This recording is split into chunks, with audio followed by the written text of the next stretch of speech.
welcome to Bristol Manor Farm, the venue for Mousehole's latest test in the Southern League. The home side Bristol Manor Farm narrowly avoided relegation last time around through a playoff where they beat Saltash, who Mousehole of course faced in the Western League last season. And so far this season, they've picked up 3 points from their opening 4 fixtures. Mousehole, fresh off of FA Cup success, come here in good form, and then they can continue their unbeaten starts to the season here at Bristol Manor Farm on a Tuesday night.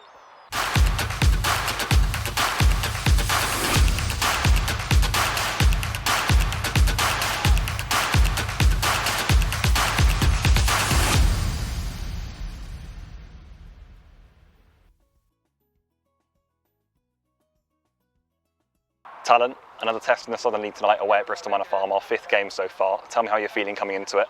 Yeah, really good. I think we've had a really positive start. All the lads are buzzing. I think we've really stepped up a gear from last year, which is needed. Obviously the lads that we've brought in have had a really good start. They've gelled in really well. Today's going to be a tough test in Bristol on a Tuesday night, but it's hot, it's going to be tough, but all the lads are raring to go. So hopefully another 3 points. On a personal level, you've made another good start to the season. How are you enjoying life so far? We know you had a really successful campaign last time around, but you're looking sharp in there already this season. Yeah, definitely. Obviously, I've had quite a few discussions with Jake, and I have like moments of like really good patches. So like the biggest thing for me is like just keeping that consistency.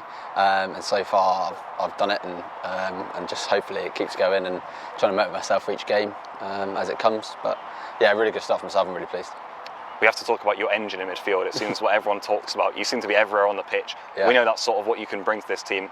Do you enjoy that role where you're sort of just everywhere? You know you can bring that to this side? Yeah, 100%. Like I think finally I'm knowing like my strengths and what my strengths are. And running obviously is clearly one of them from the stats and stuff like that. And it's nice to see everyone else, all the lads say about it. But as long as I can contribute something into the game, hopefully I'll do a little bit more than just run, but it's definitely something that we need in the team, and I'm glad that I can kind of fulfil it really.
Half-time here at Bristol Manor Farm, and it's currently 2-1 to the home side. Of course, Bristol Manor Farm taking a 2-goal lead there, but Callum McConey has scored on his right foot there, the in-form man for Mousehole on the stroke of half-time, and it now means it's everything to play for with 45 minutes to go here. It should be a good second half here. It currently stands Bristol Manor Farm 2, Mousehole 1.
It's full time here, one of the most incredible games of the season. It ends Bristol Manor Farm 3, Mousehole 4, a last minute winner from Jack Brevans.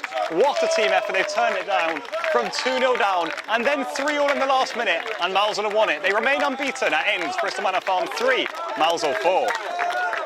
Jack, full time at Bristol Manor Farm, 4-3 win. You scored the winner there in the 97th minute. Just give us your raw emotions after that one. That is why you play football. Like moments like that, they don't happen all too often, so can't even really describe it, a little bit speechless really. Just everybody's on the pitch, they can't do anything from the kick-off, it's game over at that point, so yeah, absolutely amazing.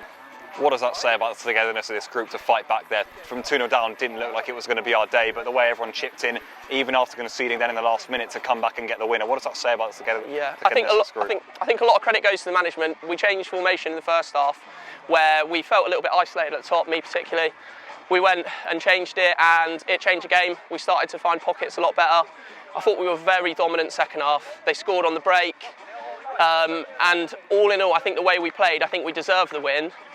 Obviously, we're leaving it late, but yeah, I think it was a very good performance. Showed a lot of grit, a lot of heart, and to come back and win it in the end, unbelievable. Jack, we've already spoken quite a few times this season about your form so far this season. It's been quite an incredible start from you. How much are you enjoying your football at the moment? It seems like everything you touch is turning into a goal. Yeah, loving it. Like, I don't actually think today was my best game. I've had one where probably should have put it away. So, looking back at the overall game, apart from the winner, I was a little bit disappointed overall. But to get the winner, obviously that's what I'm there to do. I'm there to score goals, and we've got the 3 points. Yeah, great. Cheers, Jack. Jake, 4-3 win, last minute winner in the 97th minute. Surely one of the games of the season, just 5 match weeks into the Southern League. Can you talk me through your raw emotions coming off the back of it? Yeah, that's exactly what it is. It's just raw emotion. Unbelievable. That's why we do it, isn't it? Long day. And after 20 minutes, if someone had offered me a 3-0 loss, I think I might have taken it. They aim out the blocks. They looked really sharp. Front 3 players, outstanding. But we weathered it a little bit. The goal before half-time was obviously huge, and I just felt like we just started to get a grip. We had to change the shape because we just couldn't cope with the pockets of space that they were finding. We weren't getting the ball out to our wide players, so we changed the shape. That definitely gave us a footing. Really, the boys adapted so well. I'm really proud of how they adapted, because that's different. That's what we did there to change it. It's really different. And then second half, unbelievable. You know, it was a different team, but it's a team that I knew were in there, but we didn't see that in the first 20 minutes. So I was disappointed. I said to half-time, they can't start with low intensity levels. No one's good enough. There's no team that's good enough just to stroll about and say, look, we're good on the ball, in a minute it'll come off. You can't do that. So we did have a strong chat at half-time and say everything in terms of intensity had to go up, and full credit to every single one of them, and the subs and the boys that weren't playing, that were on the sidelines cheering them on, because they so deserved that. It was obviously a gutter to go 3-3. Really necessarily they were good, but I didn't necessarily see them breaking us down in the second half the way we defended, so that was gutting. So to go up the other end and score, the feelings, unbelievable. But it's a brilliant result. This is such a tough place to come midweek. It says a lot about the character of the players, so I'm delighted, and I'm immensely proud of the players, because they turned that game around. Jake, you mentioned there briefly, going back to 3-3, of course, would have been an even bigger sucker punch having drawn late at Tavistock and Bashley in the weeks before in the Southern League, to come back then and get the winner in the last minute. What does that say about the togetherness of this group, the will to go on and play until the last moment? Yeah, the players have said that themselves. They feel that's one of our strengths now. We've got a group that have been together for a long time, know how to get the best out of each other, know what each other wants in terms of on the pitch, off the pitch. So yeah, the togetherness is not. I would have definitely questioned it 2-3 seasons ago. We hadn't really built those bonds, but I never question it now. I just question the intensity for 20 minutes, but the togetherness at the end was brilliant. The scenes when the goal goes in at the end are unforgettable, and I've told the boys to enjoy them, because we'll have some lows this season. And those highs are, you can't replace that feeling. It's incredible.